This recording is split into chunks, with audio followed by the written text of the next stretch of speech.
नाशिकमध्ये live in रिलेशनशिपमध्ये तब्बल 15 वर्षे सोबत राहणाऱ्या प्रियकराचा गळा चिरून खून केल्याची धक्कादायक घटना समोर आली आहे. प्रेमसंबंधात अडथळा ठरत असल्याच्या कारणातून प्रेयसीने आपल्या नव्या प्रियकराच्या मदतीने हा खून केल्याचा पोलिसांचा प्राथमिक तपास आहे.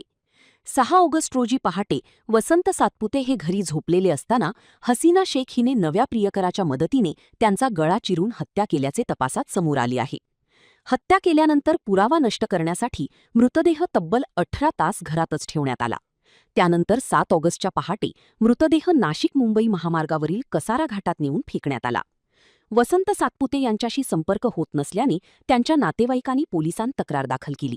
त्यानंतर गुन्हे शाखा युनिट क्रमांक 1च्या पथकाने तपासाला सुरुवात केली. तपासादरम्यान पोलिसांनी कसारा घाटातून सातपुते यांचा मृतदेह शोधून काढला आणि हत्येचा उलगडा करण्यासाठी तपासाची चक्रे वेगाने फिरवली. पोलिसांच्या तपासात प्रेमसंबंधात अडथळा ठरत असल्याने हसीना शेख हिने नव्या प्रियकरासह खुनाचा कट रचल्याचे निष्पन्न झाल्याची माहिती आहे.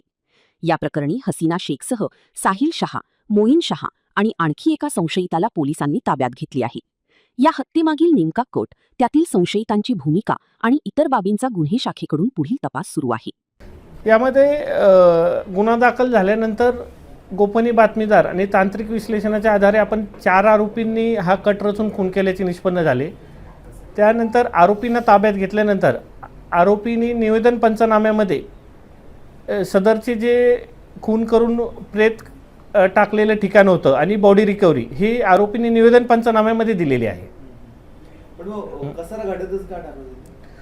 कसारा घाटामध्ये टाकण्याचा त्यांचा उद्देश होता की पुरावा नष्ट करण्याचा, आणि त्या ठिकाणी त्यांना असं वाटलं होतं की तिकडे टाकल्यावरती बॉडी सापडणार नाही आणि तिकडे दाखल झालेल्या गुन्ह्यांचा तिकडे जरी ईडी किंवा गुन्हा दाखल झाला तरी त्याचा सखोल तपासात तिकडचे पोलीस देखील त्यांच्यापर्यंत पोहोचू शकणार नाहीत.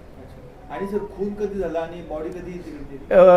खून हा 6 ऑगस्ट 2026 रोजी पहाटे 3 ते 4च्या दरम्यान झाला आणि बॉडीची विल्हेवाट लावण्याकरता त्यांनी ही 7 ऑगस्ट रोजी पहाटे बॉडीची विल्हेवाट लावल्याची कबुली दिलेली आहे. तरी त्या अनुषंगाने आपण दरम्यानचे जे टोल नाके आहेत त्या ठिकाणचे फुटेज जप्त करत आहोत. त्यातून आपल्याला एक्झॅक्ट डेट कळेल की किती तारखेला नेलेली आणि किती वाजता नेलेली आहे.